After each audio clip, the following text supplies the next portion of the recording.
Out here on Middle Bass Island, high lake levels and heavy rain have caused flooding in the roads and on people's yards. But if you take a look at the lake, you can see its levels are nearly level with the land. We just wrapped up that press conference. First of all, take a look at the scene here behind us. We do want to reiterate some of what you may have heard during that press conference. The smell of that natural gas additive permeates the air, and you can even hear the hissing as that gas is escaping from right beneath this flag. Cut down trees and branches are stacked curbside, and we've even seen tree removal services here all day long trying to help people clean up. This is almost the end of the wastewater treatment process. This water will eventually go back out to Lake Erie. Drinking water plants often draw their water from the lake, and neither type of treatment plant can remove all the pharmaceuticals from the water. I'm Olivia Fecteau in Richland County, Ohio, where an EF2 tornado ripped through the city of Shelby and surrounding communities, causing damage like what you see here in this front yard. County leaders say they envision connecting paths like this one all along Lake Erie, starting here in Bay Village and ending here in Euclid, a city that spent millions of dollars developing its lakefront. County fairs like this one in Lorain County give researchers a chance to visit a bunch of pigs in one place, and that's helpful because what they're doing is essentially wiping pigs' noses. This bridge on Cleveland-Massillon Road takes about 4,500 vehicles per day over Wolf Creek, but now there are signs like this one letting drivers know it's closed. She's talking about properties like this church at West 17th and Reed. It's blighted with parts of the roof missing, broken out windows, and overgrown grass. Some people in Lorain say they are sick of seeing this around their city. The lawsuit claims the state of Ohio didn't provide necessary support to school districts to make sure special education students were getting the education to which they're entitled under federal law.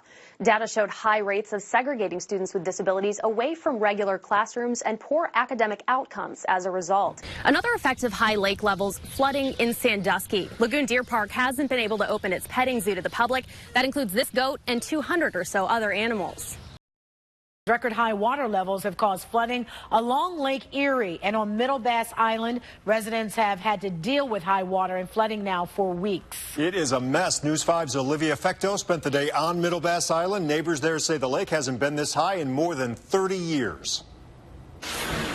Out here on Middle Bass Island, high lake levels and heavy rain have caused flooding in the roads and on people's yards. But if you take a look at the lake, you can see its levels are nearly level with the land. From high up, the boat in someone's yard on Middle Bass Island doesn't look totally out of place. But when you take a closer look, the flooding and high water are obvious.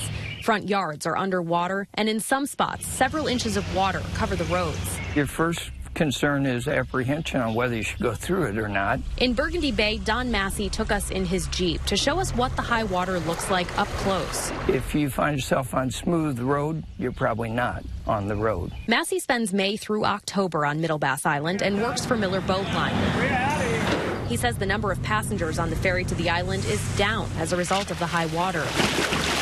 There's a lot of cottages that haven't even been summarized and opened yet, so those people, there's no sense in them coming up. First of all, they can't get to it. It's pretty much inaccessible.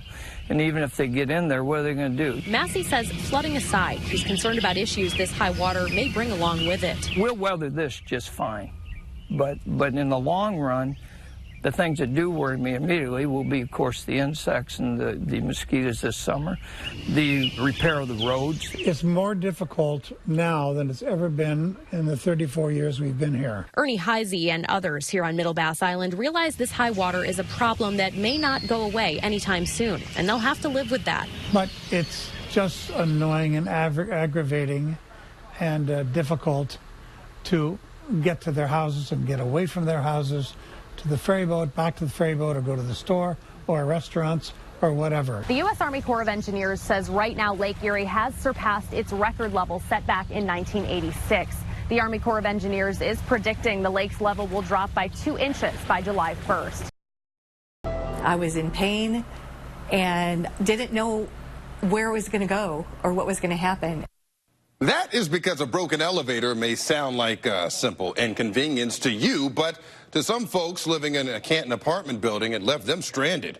That's because some folks there depend on wheelchairs to get around and had no way to get up or down those stairs. And now people there are wondering why there wasn't a plan in place to help them. News 5's Olivia Fecteau talked to residents about their worries and is looking into what's being done to make sure it doesn't happen again. This building was last inspected by the Department of Housing and Urban Development in April 2018. And at that time, HUD says there weren't any issues. The field director for HUD's Cleveland office says it's not a property about which the agency ever gets complaints. We spent hours today trying to get answers about what happened here Sunday, but got little information. And the people living here say they haven't gotten any answers either. It's hard enough to have a disability, but then to be in that kind of position, it's scary. Lynn Pritchard uses a wheelchair to get around. We were in a car accident in 2014. It left me paralyzed and left him permanently disabled. She was among the residents here at Canton Towers, stuck on the building's main floor when the elevator stopped working yesterday afternoon. The building's other elevator has been out of service for scheduled replacement. I was in pain and didn't know where it was going to go or what was going to happen, and nobody had any answers. Building management directed us to speak with the corporate office, and Pritchard says her calls to the company didn't get her anywhere. The elevator ordeal didn't end until after 2 this morning when firefighters moved her back to her 5th floor apartment. Took me out of my chair, put me in that chair, and then took me up the 5 flights of stairs. That's scary, you know, you try to be independent and then something like that happens. Each night, Pritchard has to be moved from her chair to her hospital bed using a Hoyer lift, and that equipment takes up an entire bedroom on its own. She and her husband have asked to move to a lower floor unit, but there aren't any 2-bedroom apartments available. Pritchard says even though the elevator is fixed now, she's worried about what will happen if it breaks down again, and says building management needs to have a plan. How do I get down, or how do I get up? Or, you know I'm in a wheelchair. You knew I was paralyzed when I signed the lease. In a statement, a spokesperson for the building's management wrote, quote, "The management of Canton Towers sincerely apologizes for the delays tenants experienced when the elevator went out of service Sunday afternoon. Resident safety is our top priority, and personnel were dispatched immediately to the property, and the fire department was called to extract residents trapped in the elevator within a half hour of the first report." Management, the Tennis Association, and the Red Cross provided food, water, cots, and blankets to the site as technicians diagnosed the problem and eventually replaced several power relays that caused the outage. After a full safety check, service was restored at 3:30 a.m. Building management says it's evaluating what happened to figure out how to improve emergency response service for residents. Well, it may seem obvious, but local health officials say that it is still happening. People doing their own tattoos at home or getting them done by a friend. The tools are easier than ever to access online. Yeah, they're called stick and poke tattoos. Tattoos done by hand with just a needle dipped in ink. It's a method as old as tattooing itself. News 5's Olivia Fecteau shows us why it's so risky. And I love just the petite text. She's been an artist. There we go. Nearly all her life. It's not just tracing lines. And for 6 years, Hannah Hoffman, known as Dart, Ready, set, go, has been a tattoo artist as well. I just love the whimsical, free-form nature of this. Here at True Art Tattoos, she does tattoos with the equipment you normally see in shops, as well as a method called stick and poke. Stick and poke itself is the process of a handheld needle to apply the tattoo directly to the skin without the use of a machine. To get a stick and poke tattoo done at a shop, there are a handful of things you'd need. Distilled water, tattoo ink, a razor, skin protectant ointment, an antiseptic towelette, a surgical marker, and a needle. But now people are buying all of these things in kits online and trying to do tattoos like these at home. There's extreme risks. Breaking the skin is an invasive procedure, so there's an inherent risk for bloodborne disease transmission, allergic reactions, and infections. The Cuyahoga County Board of Health says the traditional stick and poke method shouldn't be cause for concern when done by a licensed professional at a properly inspected facility. But when done by someone unlicensed, the risks can be huge, and it's something Hoffman and other artists see a lot. Constantly. That is I'm going to say 75% of what I do is a lot of reworks and kind of the cover-up queen here. It happens, and it's becoming more and more of an epidemic. Hoffman walked us through all the setup and sterilization she does before tattooing someone. Then she showed us what a stick and poke tattoo looks like on her own arm.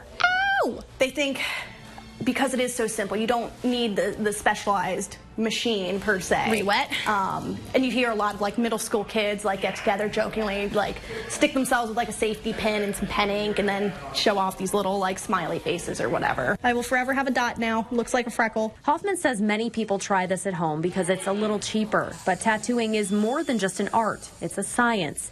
from how deep into the skin to insert a needle to the equipment itself. We can track where the needles have come from. We can track where our inks have come from. While tattoo shops and health officials can't stop people trying to do this on their own, Hoffman urges people to think through the risks. Hey, I can get this bottle of ink for $1. Do you know what's not $1? Your hospital bill when you have all of the blood creepy crawlies. So don't do it. Stop. Not worth it. 2 little spots and we are done. In Cleveland, Olivia Fecteau, News 5.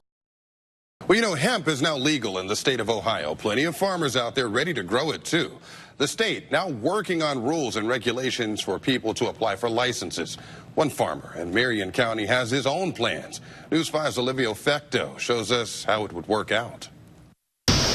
Tip Pepford has been farming in Marion County for more than 40 years. Mainly corn and soybeans, and I've grown several specialty crops and winter wheat. Tariffs have left him with a glut of soybeans no one wants to buy, so Pepford is looking for an alternative crop.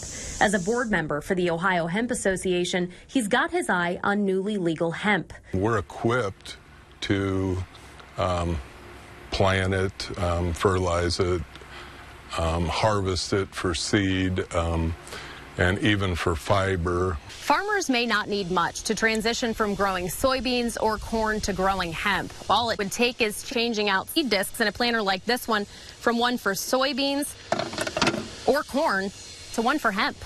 Get some cleaning equipment and maybe revamp one of our dryers, because you'd have to dry the seeds so it had some shelf life. But it is feasible for about any farm in Ohio. Hemp seed currently sells at a higher price than corn or soybean. The concern, though, is where Ohio farmers could sell that hemp seed. If there's a margin, it's profitable. You lose that if you have to haul the crop so far away. It's not clear where there's a market for it, since other states have beaten Ohio to the punch in legalizing hemp. There's a lot of catching up to do. Kepford says the state needs to put a framework in place so farmers can start planting. Better late than never. For him, this is a chance to try something new that might be a game changer. In Marion County, Olivia Fecteau, News 5.